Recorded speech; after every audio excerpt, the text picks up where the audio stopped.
اگر یہ ایشوز پہ نہیں آتے تو پھر اس کا دوسرا احتجاج آتا ہے، تیسرا سڑکوں پہ بھی آتا ہے. ہم ہر طریقے سے تیار ہیں مینٹلی، کیونکہ جیل ہم نے کوئی پہلی دفعہ نہیں جانا ہے، احتجاج ہم نے پہلی دفعہ نہیں کرنا ہے، یہ سختیاں ہم نے پہلی دفعہ برداشت نہیں کرنی.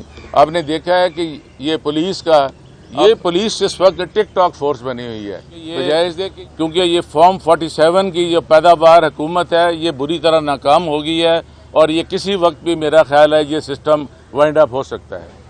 رانا صاحب یہ فرمائیے گا کہ ایک طرف تو آپ کہہ رہے ہیں کہ گندم کی یہ قیمت ہے جو کم دی جا رہی کسان کو، کیونکہ مہنگی کھاد اس نے ڈالی تھی.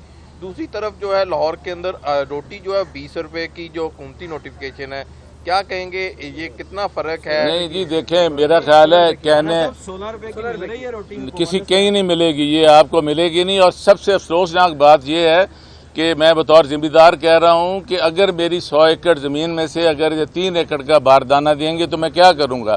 اس کے بعد یہ فلاور ملز کو جاتی ہیں، وہ جو آپ ہم لوگ کھاتے ہیں اس میں سے سوجی بھی میدا بھی سب کچھ نکلا ہوا ہوتا ہے، اس کی نیوٹریشن ویلیو بھی نہیں ہوتی ہے. اس کے یہ صرف یہ اس طرح ہی ہے جیسے کہ آپ کسی بیوٹی پارلر پہ جاتے ہیں تو باہر نکلتے ہیں، اس کا بچہ بھی نہیں پہچانتا یہ میری ماں ہے.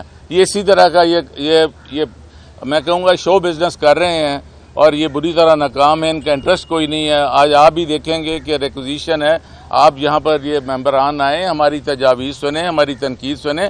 اگر ہم کو غلط بات کہہ رہے ہیں تو اس پہ کو ہمیں پوچھنا چاہیے کہ آپ غلط کہہ رہے ہیں.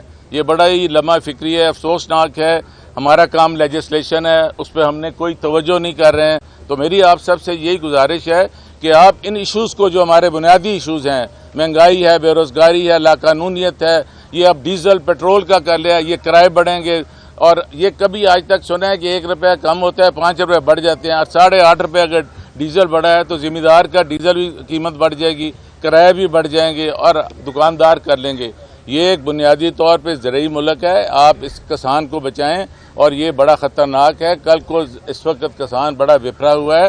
آپ کو ایسے اقدامات کرنے چاہیے جس سے اس حکومت کی بھی کوئی نیک نامی ہو جائے گی. تا کریں بجائے اس کے کہ آپ ایکسپورٹرز کو بڑا ریلیف دے رہے ہیں، ذمہ دار کو دیں، ذمہ دار کو بچائیں. 1947 میں جب پاکستان بنا ہے تو سب سے فرٹائل لینڈ اور اریگیشن سسٹم اس کا تھا. ان کے جو ریسٹ ہاؤسز ہیں وہ پتہ نہیں کیا کر رہے ہیں. اس طرح یہ بری طرح ناکام ہے، ان کا مقصد نہیں ہے. میرا خیال ہے جہاں سے چل رہے ہیں ادھر بھی ریموٹ، ادھر جو ان کے پاس رپورٹ ہے وہ میرا خیال ان کے سر نکالنے والے ہیں. اور this government will fall like, آپ کو پتہ چل جائے گا جو ان کی ہے. پھر اس کے ایئر ایمبولینس، آپ کا جو ہاسپٹل ہے وہاں دوائی مل نہیں رہی، اور آپ ایک مریض کے لیے رہیں. آپ کو میں خبر دے رہا ہوں کہ آپ دیکھیں گے اس وقت کینسر جتنا پھیل رہا ہے. آپ کو سلام پیش کرنا چاہیے عمران خان نے کہ جس نے پاکستان میں 3 کینسر ہاسپٹل بنا دیے ہیں. اور ابھی 15-20 سال میں اتنا یہ جو پلاسٹک استعمال کر رہے ہیں اس سے کینسر پھیل رہا ہے. آپ دیکھیں گے کہ یہاں پر ڈائلسس نہیں لوگوں کی ہو رہے، 75% کی آئیڈینٹیفائی نہیں ہوتی ہے، ان کو ٹی بی ہوتی ہے. آپ دیکھیں لوگوں کو یورولوجسٹ کے پاس جائیں، آپ کے گردے فیل ہو رہے ہیں، چیسٹ انفیکشن ہو رہی ہے، ایئر پولیوشن ہو رہی ہے.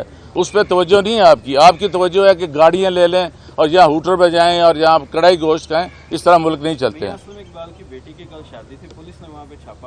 یہ بڑا افسوسناک ہے کہ ان کی بھی بچی ہے. ان کو سوچنا یہ کہ یہ جرم و تشدد جو ہے کبھی اس کا آخر کے اندر خون پھر خون ہے، بہتا ہے تو جم جاتا ہے، ظلم پھر ظلم ہے تو بڑھتا ہے تو مٹ جاتا ہے. میرا بھائی ہے، اس کی بڑی کل وہ وہاں ہم بھی وہاں تھے، سارے کرنا صاحب بھی تھے، سارے ہمارے دوست گئے ہوئے تھے. اور بڑا ہی ایک ہمارے لیے ایک بڑا ہی اچھا شگون تھا کہ وہ آگے ہیں. انشاءاللہ وہ ادھر بھی آئیں گے اور ہم بھرپور طریقے سے ہم سب مل کے، ہمارے پارلیمانی لیڈر ہیں اور ہم پرزور طریقے سے انشاءاللہ ان کی حکومت کی جو نااہلیاں جو ہے للے تلے ہیں ان کو بتائیں گے بھی اور انشاءاللہ اس کا حل بھی نکالیں گے. رانا صاحب یہ بتائیں کہ کسان جو ہیں اب سڑکوں پہ آنے کے لیے تیار ہیں کیونکہ انہوں نے جو گندم کی حکومت نے قیمت مقرر، میں تو یہ بطور یہ بھی ذمہ دار کھڑے ہیں، ہمارے 60-65% یہاں ذمہ دار ہیں. ان کو بھی تھوڑا سا دس از اے ویک اپ کال، ان کو سوچنا چاہیے. اگر ذمہ دار ہوگا آپ کے ملک کو دانا نہیں ملے گا. آپ کے ملک میں اگر بھینسیں نہ ہو تو 5th لارجسٹ پروڈیوسنگ کنٹری ہے دودھ میں. آپ کو ذمہ دار کو بچانا چاہیے. بجائے ایکسپورٹر کو آپ ریبیٹس دیتے ہیں، آپ ذمہ دار کو ریلیف دیں. اس کی انپٹس پہ تو آپ کوئی نہیں کر رہے ہیں، آپ اس کی فصل نہیں لے رہے ہیں. کل کو جب فصل تھوڑی ہوتی ہے تو پھر آپ پٹواری بھیج دیتے ہیں، کیونکہ یہ پٹواری کلچر ہے نا.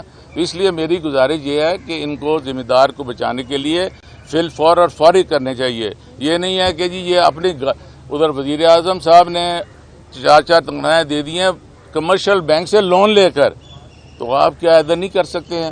ایئر ایمبولینس اچھی چیز ہے، یہ تو ترقی یافتہ ملکوں میں ہوتی ہے۔ آپ کے ہاسپٹل میں دوائی نہیں ملتی، میں اپنے شہر کی بات کرتا ہوں، یہ لئیے کہ یہ بات مظفر یہ کر سکتے ہیں، کیا وہاں دوائی ملتی ہو تو کیوں ہم شور مچائیں؟ آج اس لیے ہم آئے اپنا کام چھوڑ چھاڑ کر کہ ادھر ہارویسٹ سیزن آ گیا ہے، ادھر جب آئے گا ڈیزل مہنگا ملے گا، پھر کیا کریں گے؟ کاٹن کی سوئنگ ہونی ہے، اس کا تو نہیں۔ دوسرے ملکوں کو ہمارے وہاں سیٹلائٹ پتہ ہے کہ ہماری پروڈکشن کیا ہے، ہمیں پتہ ہی نہیں ہم کر کیا رہے ہیں۔ Thank you G.